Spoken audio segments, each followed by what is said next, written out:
Good afternoon, everyone. My name is Arik Chowdhury. I'm the director of WebRoots Democracy, which is a think tank focused on progressive and inclusive technology policy. Delighted today that we're joined by Nina Schick, who is the author of Deepfakes and the Infocalypse, and is a political broadcaster and advisor on technology policy issues. So let's get straight into it. Deepfakes, what are they? Why should we be worried? And what is an Infocalypse? Well, deepfakes, to start with, are essentially a form of synthetic media. And synthetic media is something that has really just been around for about 2.5 years. And it's a piece of media, whether that's audio, video, text, that is generated either wholly or partially by AI. The ability of AI to do this, to actually create media, as I mentioned, is something that's only been around for about 2.5 years. And this field is so new, and it is going to transform so many kind of industries, both with kind of commercial and viable applications like gaming, movies, any kind of content production industry. That's why I think it's really important to define from the onset the taxonomy. So when I talk about synthetic media, I'm just talking about AI generated media, but deep fakes is when it is used for purposes of misinformation or disinformation. So there's a negative connotation with deepfakes and not necessarily with synthetic media. Obviously, when you think about how we're already suffering from a huge crisis of mis and disinformation, we're not ready for the next generation of this, which is AI-generated deepfakes. And well, why should we be worried? What's the Infocalypse? This potent form of disinformation in the form of deepfakes is, I think, only the latest evolving threat in what is a crisis of misinformation. And I argue in my book that our entire information ecostructure is corroding and corrupted and compromised. And I call that potently evolving ecosystem the Infocalypse, and the deepfakes are the latest threat in the Infocalypse. Yeah, so when we met, so I still think it's quite a funny story. So we met after a project I did where we created some deepfakes of Boris Johnson and Jeremy Corbyn endorsing each other, similarly making warnings about the implications that this technology will have in future. And you were writing a book, and we happened to be working in the same building, which I thought was just incredible, really. So you define deepfakes as being the intent being a really important part of it, which I found interesting in your book.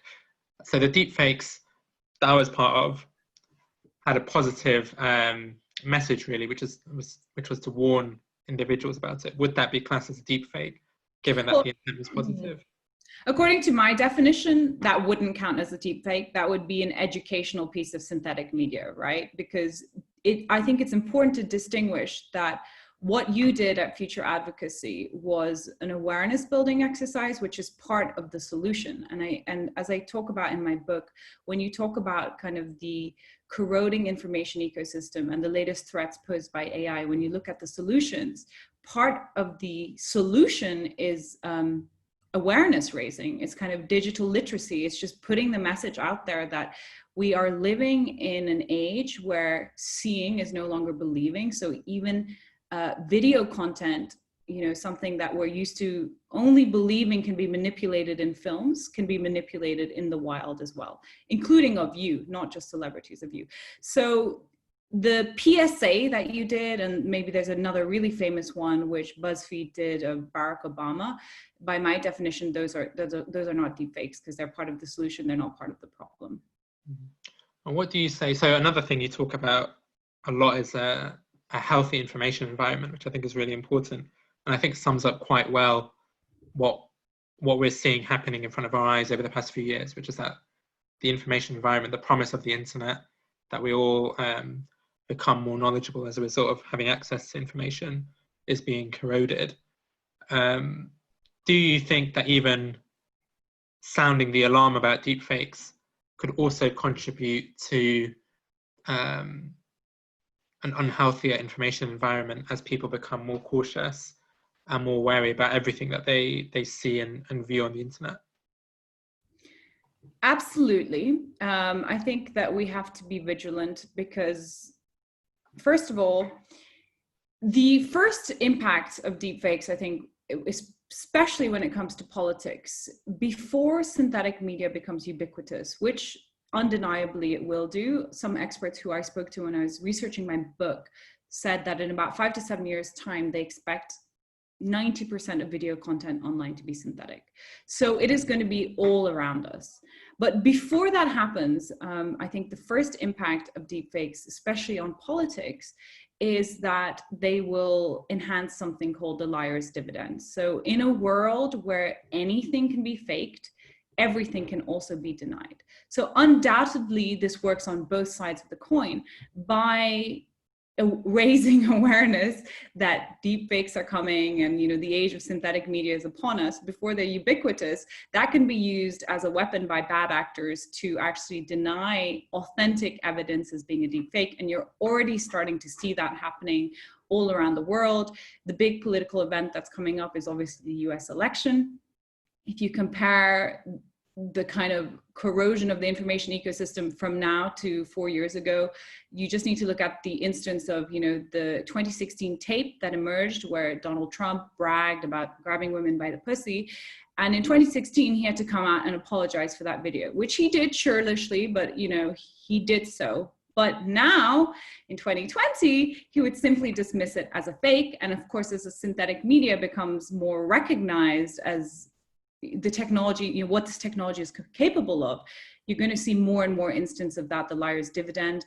Something which I found really interesting and alarming, because in my book, I talk about some of how democracies are vulnerable, and especially when it comes to the United States, how race issue is kind of on the forefront of how democracies can be disrupted. And I was writing my book just after the George Floyd video came out. And that unleashed, you know, a movement, not only in the US, but across the world. So after I sent off my manuscript, you know, I was saying to my partner at the time, it won't be long until that video is going to be called a fake. And almost to script, as soon as I sent off my manuscript, there is a African-American Republican candidate standing for the House. Her name is Dr. Winnie Hartstrong. And she's written a 24-page document in which she details why the George Floyd video is a deepfake and a complete hoax. So we need to understand that by raising awareness of deepfakes, it's going to enhance something called the liar's dividend. But in my view, it would be utterly foolish, therefore, to not raise awareness of deepfakes, because the technology is there, it's coming, it's something that we're unprepared for. So we need to be critical without being cynical, while also understanding that the very existence of deepfakes enhances the liar's dividend, and that's already playing out in politics right now. Where is like the debate on the policies around deepfakes currently? So one thing we'll be engaging with at the moment is the UK's online harms bill, right, which is their legislation that they're forming to regulate social media platforms. And in a lot of these meetings, most of the focus is, you know, quite rightly primarily on the impact on children, those sorts of terrorist content, but very little that I've seen any conversation about deepfakes specifically. Do you think there are unique considerations for deepfakes that should be taken into, you know, that should be thought of at this stage? Well, I think really the diagnosis has to be correct. And this is really why I wrote the book in the first place, to kind of put a conceptual framework around what I call the infocalypse, the corroding information ecosystem in which the deepfakes are only the latest evolving threat. Only when you kind of understand that that is the challenge. Oh, you can, sorry, it's a garbage truck, you can hear in the background. Only when you understand that that is the challenge can you begin to come up with the right solutions. And when you talk about solutions broadly, I put them in two categories. One are kind of the technical solutions that we're going to have to develop, because as synthetic media becomes ubiquitous, it's not going to be possible, first of all, for a human content moderator to sift through the vast amounts of synthetic content that are going to be uploaded onto the internet and then decide what's synthetic, what's not, what's harmful, what's not. It's just a task that no human can do. So you're going to need to have AI to detect what is synthetic.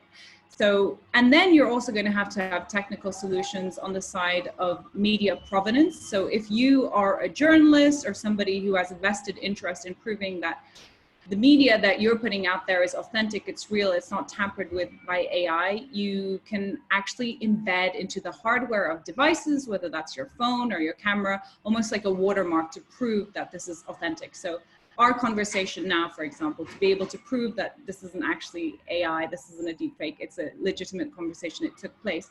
But then when it comes to the second set of solutions, this is where I'm going to go to your question. These are actually the more difficult solutions, right? Because ultimately, until we have sentient AI that's able to create disinformation, we're not there yet.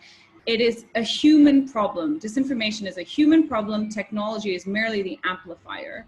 And we need to, if we want to fight the infocalypse, then we need to build society-wide resilience, which is, I wish I could say that there is one regulatory answer. This is the silver bullet. This is what policymakers need to do. This is what regulators need to do. But the reality is there isn't. You need kind of a society-wide resilience building, which will differ from country to country. And that will not only lie upon regulators to kind of regulate the social media platforms or to think about innovative new policies or laws, that's part of the solution, but it also has to encompass things like digital education, literacy, awareness building, and that is kind of the networked approach that society is going to have to develop if they take the threat of our corroding information ecosystem seriously. So on deepfakes specifically, I'm sure there is legislation that can be developed, and it is being developed in certain parts of the world. However, to say that that is the silver bullet answer to combat deepfakes is not holistic enough. And moreover, in some parts of the world, legislation will actually be used as a tool to make the problem worse. So for example, in China, they've passed a law outlawing deepfakes, but you only need to think about the authoritarian nature of the government to realize what a slippery slope that can be. Just to, I forgot to mention at the beginning, if anyone has any questions at any point, just drop them in the chat and we'll put them to Nina. So one thing that isn't, I think, looked at too closely in the book is the economics of deepfakes. Right? So what is the financial driver for their production, but also do you consider deepfakes, as with disinformation more generally, as part of an inherent risk with the internet? So the internet is this, borderless space where everyone can post pretty much anything they want, and therefore an inherent risk with the internet is that you will get, fabricated content. And you mentioned an example of, I can't remember, some Hollywood actress who was trying to remove photoshopped pornography of herself and found it to be basically a fruitless endeavor, but just because of the scale of the internet and how difficult it is to regulate. Are there any, in your view, like economic system changes that should be considered when looking at disinformation and deepfakes more widely? To give an example, the pay-per-click advertising model of the internet incentivizes things like the sort of fake news websites that you don't see as much of anymore, but were there at the earlier stages of the fake news crisis. Do you consider there to be any other kind of related economic changes that should occur in order to combat this kind of disinformation, which is inherent in the system? So I wouldn't say that I'm a specialist on kind of the economic model of social media platforms, but to take that question, I can answer more generally in terms of the ecosystem that I think you're describing. And as I mentioned in my book, so disinformation is something that has been with us since time immemorial, right? It is not something that this new information ecosystem or the internet invented. However, if you look at kind of the huge changes, technological changes when it's come to modern human communication, society has always had some time to kind of catch up. So if you look at the invention of the printing press, which completely transformed the course of modern history, there were 400 years between the invention of the printing press and the invention of modern photography, right? So society had some time to kind of catch up, and if it hadn't been for the printing press, there wouldn't have been the Reformation, and the world would be a very, very different place. However, over the past 30 years, starting with the internet, the age of information, you've had these absolutely huge transformations led by technology in the ways that humans communicate and perceive the world. You had the internet, then you had social media, then you had the invention of smartphones, and now we're at the advent of the age of synthetic media. So you're absolutely right when you query, okay, so you have this new ecosystem, but it is a completely ungoverned space. It is something that has been hailed traditionally as a good for humanity, right? That all of these creations and inventions were unmitigated good for humanity. And actually what we've seen over the past decade really is that, yes, all these inventions and these technological progress have done a lot of great things for humanity, but they also have a dark side. So this is absolutely playing out not only with the internet and the social media and smartphones, but it will also be the case when it comes to synthetic media. So the only way we can approach this, and this is again why I conceptualize the whole information ecosystem as a potent, evolving state of affairs, this space in which anything can happen, anyone can be targeted, there are no rules, is by thinking about it as something which needs to be shored up. How do we actually fix the architecture of this digital ecosystem, which has only come about in the last 30 years? Because increasingly, we all exist within it. When we talk about disinformation or bad information, it isn't only something that's happening in the realm of geopolitics. It affects you in your business life, you as a private citizen, and the same will of course be true for AI-led deepfakes as well. So if you're a concerned citizen, what you should be focusing on is how do we actually fix the architecture of the information ecosystem rather than getting kind of drawn up in the polarizing currents. And under that category, kind of the business model and the incentives of some of the big tech platforms will undeniably be an issue that needs to be looked at. And one thing you often see in all of these debates, and I'm sure you probably come across this already, is the conflict between free speech as we understand it now and traditionally, and content moderation. So when in very clear circumstances of deepfakes, let's say a pornographic deepfake of a politician, very clear malicious intent, malicious content, has no right to be there, should be deleted. And then there are the very clear positive ones, perhaps educational ones, or perhaps used in a movie, that sort of thing, for artistic value. And then there's the satirical content, right? The kind of grey area. So let's say someone were to produce a video of Boris Johnson saying that he doesn't care about the rule of law, right? To satirize the recent discussions around breaking international law, for example. Some would argue that that's a satirical expression of art, right? And they would argue it's a free speech issue. And I say this because I had a conversation with someone at Facebook a while ago about this after they announced their policy to ban malicious deepfakes. And I just asked them about this. How do you decide what is and isn't malicious, right? Which is kind of what the age-old problem is currently around content moderation, right? So it's deciding what is acceptable. Do you consider deepfakes to be part of a free speech, or do you see it as beyond the pale in that extent? Well, I think it absolutely is part of this robust debate that we need to have if we live in Western liberal societies, and we absolutely value our right to freedom of expression, which I think is very important, by the way, which is also why I mentioned how legislation in some kind of authoritarian parts of the world where you simply outlaw deepfakes can be a very dangerous precedent to go down. I think, to your point, I would say that this is an area where we need to have a robust debate, because it simply isn't good enough to say, oh, well, we want freedom of expression and therefore any content should be allowed to be passed around because it's my right to free speech. Because again, it's almost like we're living in society 3.0 where these exponential technological changes are transforming our politics and our way of life, and the kind of rules that we have for the analog age are not fit for purpose anymore.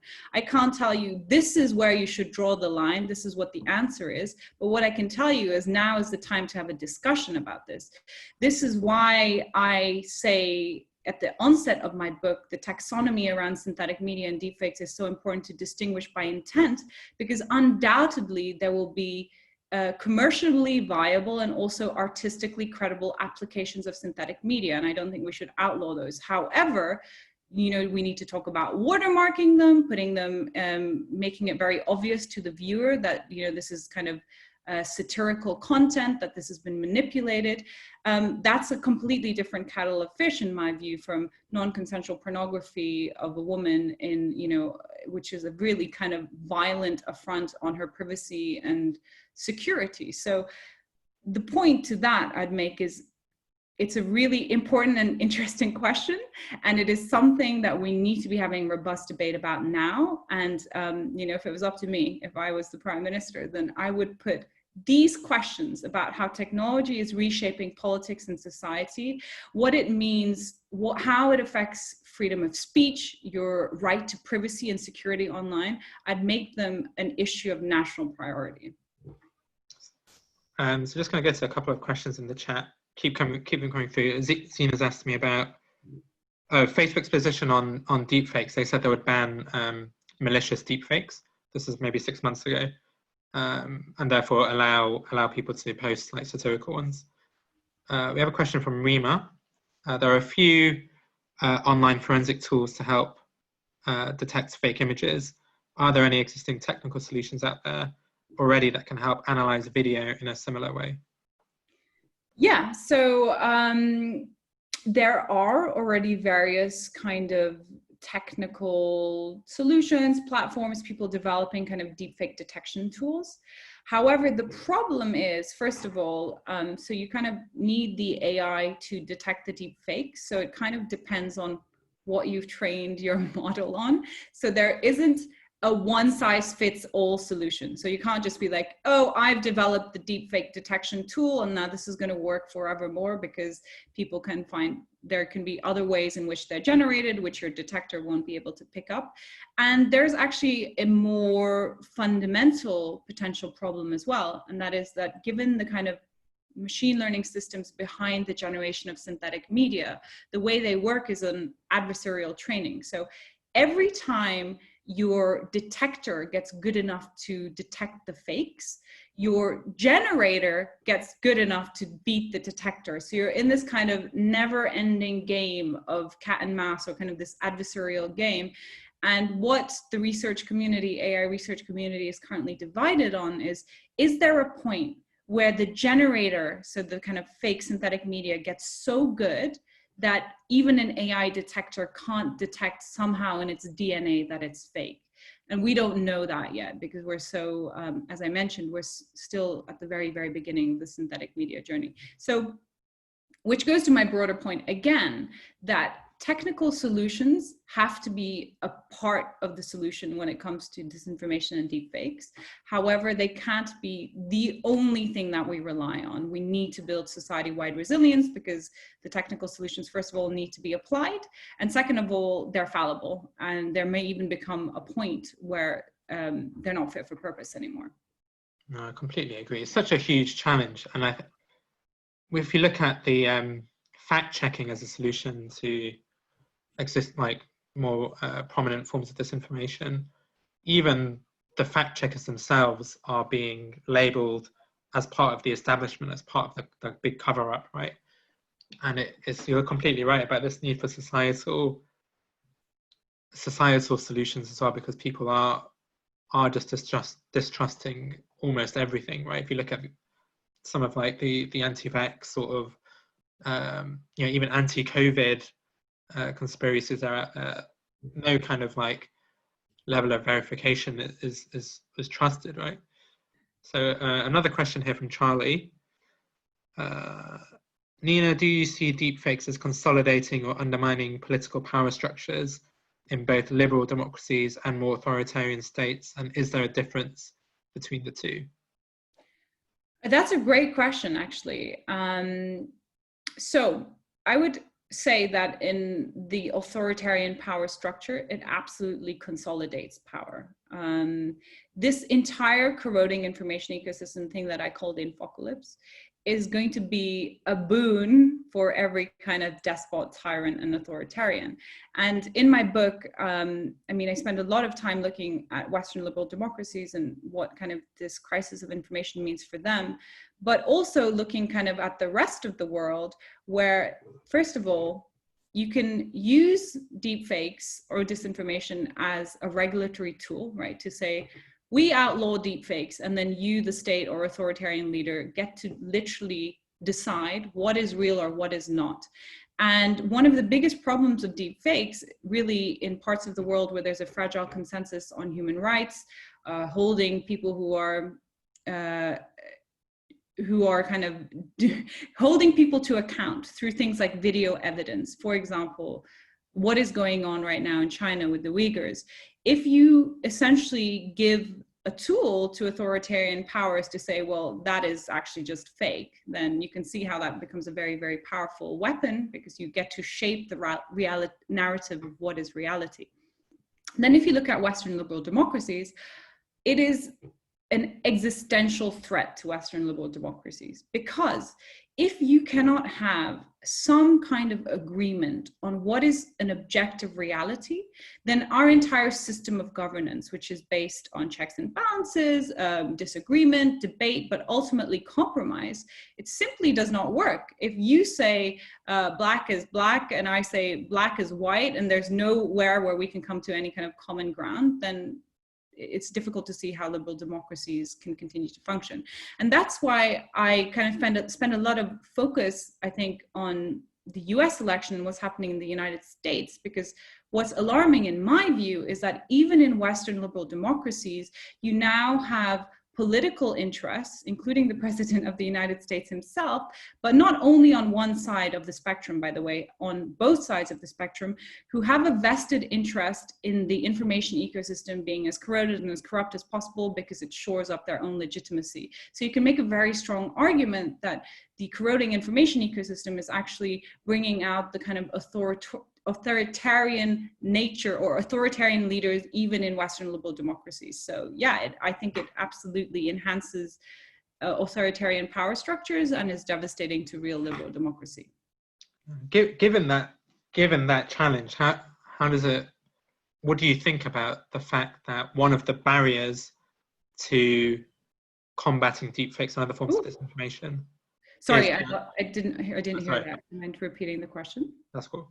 Given the scale of this challenge, and given the need for democracies like Britain and the US really to be leading the charge on things like deepfakes, what do you think about the fact that even one of the big barriers is that the government themselves also participate in disinformation? And to give an example of the most recent election, we saw the governing Conservative Party put out a cheap fake, so a mildly edited video of Keir Starmer looking like he didn't know the answer to a question on Brexit, but also the Fact Check UK fake fact-checking Twitter account.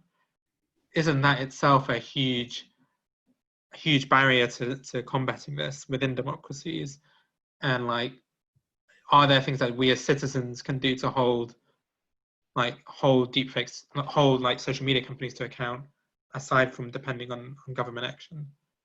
Yeah, I mean, I start my book really by looking at Russia, because my background is in geopolitics and politics and information warfare.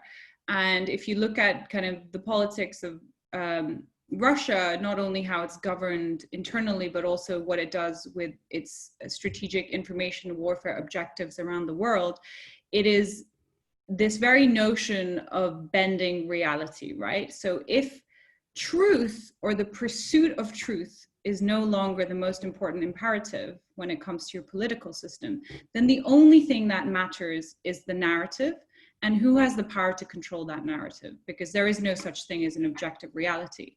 And that idea, which is so potent kind of in Putin's Russia, and actually also going all the way back into the Cold War with the Soviet Union, is increasingly coming to imbue Western politics as well, right? And you see it in the partisanship of debate, not only in the United Kingdom, but increasingly in the United States. And as I already mentioned, the fact that leading politicians have a stake in keeping the information ecosystem corrupt, because it actually helps shore up their own legitimacy. Because if you have no kind of forward-looking policy that can kind of bring society together in the absence of strategy, you need to have narratives, people to blame, you need to form a narrative of like why it's us versus them, our voters versus their voters. And given how advanced that is, I would already say the impetus for fixing this, we can't rely on it to come from government, which is really why I wrote the book as a kind of easy, it's very like a mass market book. Anyone should be able to pick it up and read it and connect the dots. What connects Russian disinformation to COVID-19, to Donald Trump, to fake porn generated by AI? Well, it's the infocalypse. It's this corroding information ecosystem, which impacts all of us, not only in politics, but even in our personal lives. Only then, I hope, that the impetus for changing, for putting focus on fixing the actual infrastructure of the ecosystem, it probably has to start with the grassroots, probably has to start with us. And we also all have to be aware of our own biases and how they can be manipulated in this information ecosystem, and how, I don't know, how polarizing things can feel right now. And we all kind of have a responsibility to kind of look at what information we're consuming and what we're sharing, and how, our own biases we might want to share things based on our own biases. But short answer to a long kind of seg there is that I don't think the impetus is going to come necessarily from government. It's a really interesting question here from Faciel, which is, do you see live video being something that will eventually be subjected to fake content? So will we see live deepfakes? Yeah, I mean, you already have like rudimentary versions of that now, where, AI could just be used to superimpose somebody else's face onto mine. There's one clip that kind of went viral on YouTube. I don't know what it's called. You can just Google something like Elon Musk Zoom call or something, where somebody used some nascent AI technology to make it look as though Elon Musk was joining in onto somebody's Zoom call. So absolutely, when it comes to the technology, so how sophisticated the AI will get, sky's the limit. Anything is going to be possible. And not only is anything going to be possible in terms of special effects, but it will become universally accessible thanks to the democratizing effects of AI. There's going to be zero cost, zero expertise, zero skill needed to do it, which is why it is so potentially devastating. Because yes, it's amazing and cool for content creators, but oh my God, are you mistaken if you don't think that bad actors will use that for their own means as well? Question from Rihanna. Thank you for this conversation. Who are the main organizations, people, vested interests or countries behind the development of deepfake technology, and what can we learn from this? Yeah, great question. So obviously when it comes to vested interests, if you look at like a geopolitical or state level, there's no doubt that kind of the big players on the geopolitical scene are investing in AI, not only for synthetic media and deepfakes, but for a whole range of national security purposes, military and defense. So when I first came across deepfakes in 2017, one of the first kind of organizations I knew was looking at them was DARPA. So that is the kind of special arm of the US military that's looking at how technology is changing defense and security. You can bet you that the Chinese have special AI programs, so do the Russians. But aside from kind of what you would imagine to be the normal kind of state actors, the fact that the AI is so democratizing, meaning that you don't need to be a state or a Hollywood studio or someone with a lot of money or researchers to actually engage with this and create your own synthetic content really means that anybody is doing it. And the first deepfakes that came onto the internet at the end of 2017, the reason why they're called deepfakes is because there was an anonymous guy who had an interest in machine learning. He wasn't an AI genius by any means. Took some of the tools that were leaching out of the AI research community that were generating synthetic content, and he realized, oh, I can use this to make something really interesting. And what he did was make fake celebrity porn. And not only did he figure out how to do that all by himself with no money, no budget, no special skills, he told other people on Reddit how he did it. So Reddit had to shut down this deepfake forum almost immediately because they started spawning all this non-consensual celebrity pornography. So the thing that's really interesting and scary about deepfakes is that anybody can really engage with it. So you can be a criminal, you can be some creep who wants to make fake porn of women, you can be a state actor, you can be a terrorist group. It doesn't matter. Anybody can really engage with synthetic media generation. Yeah, the pornography sites are so heavily overlooked, I think, in a lot of the social media conversation and regulation, right? A lot of the focus is always on the big, Facebook, Twitter, Google.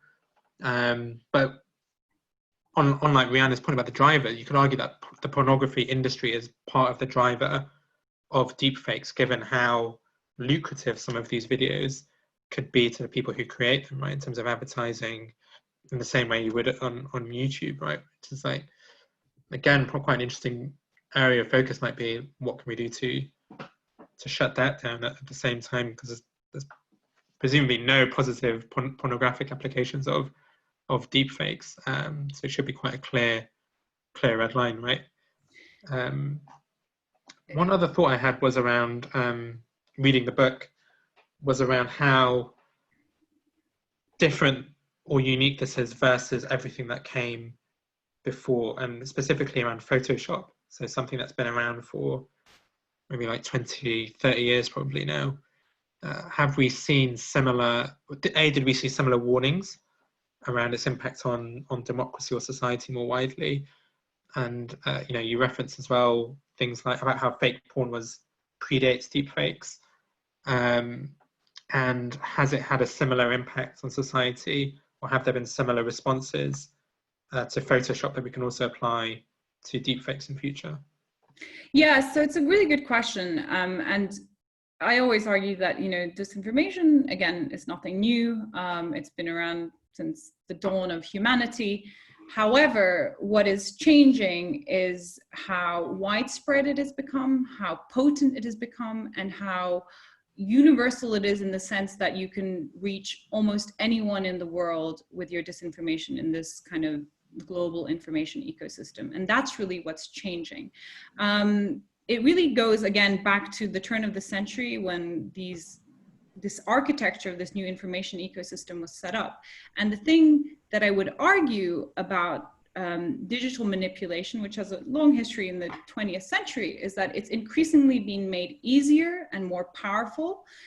So if you look at some of the history of digital manipulation, I quote it in my book, but Stalin, the Soviet dictator, he was a huge proponent of visual disinformation. He would take photographs, and he had like an entire cottage industry of craftsmen under Stalinism who were dedicated to doctoring those photographs. So doing things like an early version of face brushing, because he had a famously pock-marked face, which wasn't very dictatorial or powerful looking, so they would smooth out his face. But then also, as the great purges of the 1930s happened, people would literally be unpersoned, meaning they'd be taken out of the visual historical record. In the 1930s, to do that, it required a lot of skill. You needed, these sophisticated kind of craftsmen.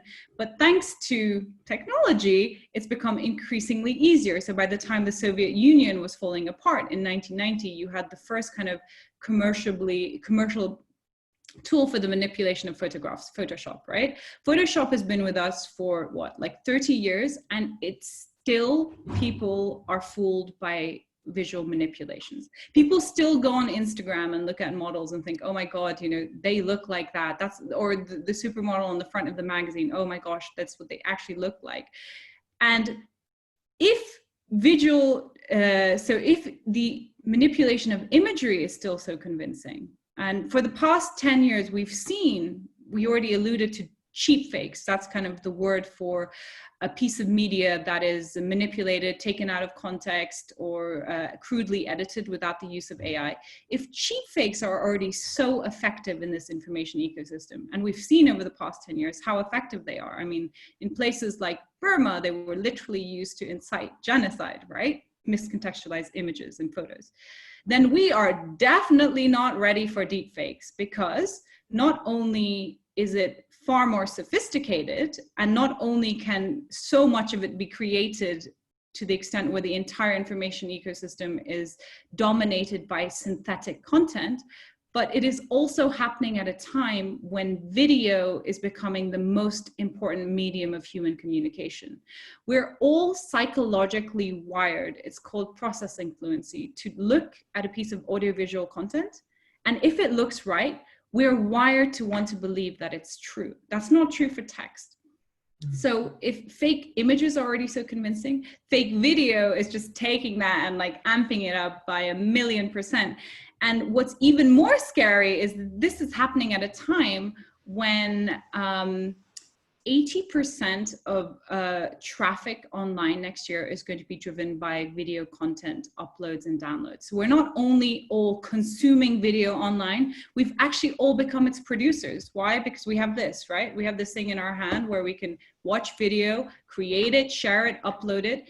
And to add to that, another terrifying fact, in this information ecosystem where video has become potentially the most effective form of disinformation known to mankind, half of the world, which isn't yet plugged in because they don't have internet or smartphones, over the next decade, they are going to be plugging in. And those who aren't plugged in yet, who will be plugging in over the next decade, are going to be citizens who are potentially even more vulnerable because they're digitally illiterate.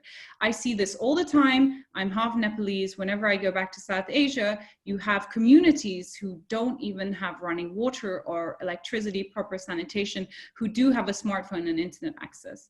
And given how unprepared they are for the dangers of the apocalypse, I think the potential devastating risk to them is even greater than to educated citizens of the West. So it absolutely is different in the sense that it is far more potent.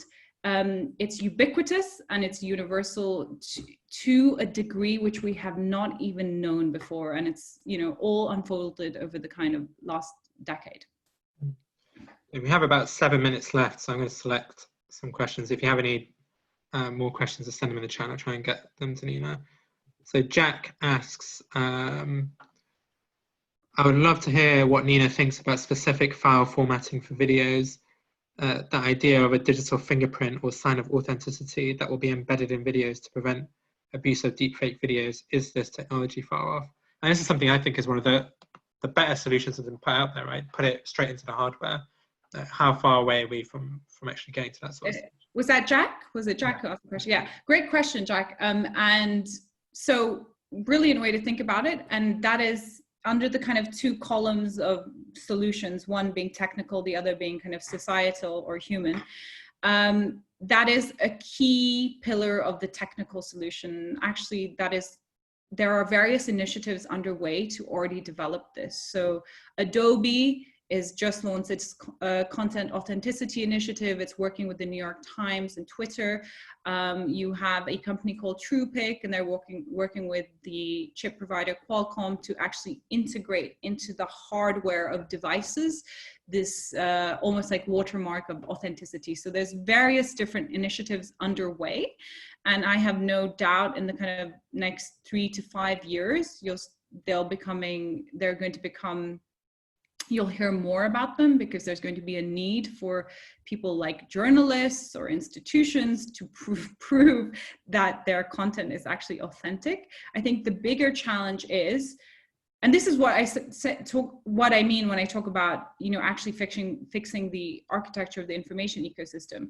You have to embed it into the actual infrastructure, so it's getting an industry standard, which is then adopted widely and globally around the world. That's going to be the bigger challenge, you know, because theoretically you could say, well, we've developed this standard for content authenticity, so it should now be embedded into every touch point where a consumer or a user is engaging with the Infocalypse or the information ecosystem. So on every social media platform, every hardware device. But I think that's obviously going to be the more difficult challenge after you've developed the technology. How do you actually embed it as standard across the information ecosystem without opting in? Can you actually build it in by default? There is a sense of inevitability almost, that despite the warnings and the research, we will eventually reach this stage where deepfakes do proliferate, and to an extent, like as you mentioned in your book, they already have, right? Especially in the pornographic examples, there's already, I think 15,000, I think was the figure, pornographic deepfakes on the internet, which is obviously 15,000 too many. How optimistic are you that we will get to a stage where actually everything will be fine, right? We won't see this growth of deepfakes undermining democracy, undermining CCTV footage, undermining, you know, war crime footage, all of these different things, and actually we can reach a solution before any of that becomes a problem? Well, it's, yeah, good question. The kind of work that I do and my book is kind of really depressing in the sense that it's like, oh God, we're completely screwed. No, but listen, I'm being flippant, but in all seriousness, I do think things will probably get worse before they get better. But that's not to say I'm not optimistic that we can't turn this around, because like I already mentioned, these kind of exponential changes in our information ecosystem and how quickly they're overtaking society and politics is something that we just really haven't had much time to wrap our head around, because it's been happening so quickly. And the best way I can think of, you know, humans are very ingenious when there is a will, and a political will, and a motivated kind of grassroots movement to turn things around. So I think the first challenge is simply just conceptualizing it and putting it in a framework where everyone can understand how deepfakes, you know, they're not just this thing in a vacuum which is used to generate fake porn. No, it is actually just the latest part of how the entire information ecosystem, everything, we all exist in it, is being compromised. And once I think the conceptual understanding is there, in this case, I really think knowledge is power, then I think we can turn it around. But if you want to be, you know, from, I guess, pessimistic, you probably would argue that things will probably get worse before they get better. And hopefully there's a tipping point where it can be recognized for the problem that it is. Because if we actually did do that, it isn't that difficult to solve. And COVID has shown us that, actually, because with COVID-19, there's been a more universal acceptance that bad information is dangerous. And in the case of COVID, it actually kills. And there have been various initiatives that, with the social media platforms and other kind of civil society groups, that show how quickly actually you can stamp out the bad information if you want to, if the will is there. So I'm hopeful that we can turn it around. Yeah. Okay, I'm gonna wrap it up here, but I just want to say this is such important work that you're doing in terms of raising public awareness on this, because, you know, I strongly recommend everyone reads the book. You know, the kind of consequences it could have are devastating, and it is a bit of a depressing subject, but it's probably something a lot more people will be speaking about over the coming years, and it's something we do have a bit of opportunity with regards to the time lag between it proliferating and becoming as easy as you mentioned it could be, for us to like come up with the regulation, invest in the solutions. But just want to thank you for taking the time to talk to us today. Really fascinating conversation, and also thank you to everyone who attended and asked a question. Thank you so much, Nina. Thank you, guys. Thank you all. Thank you, Rick. Nice to see you.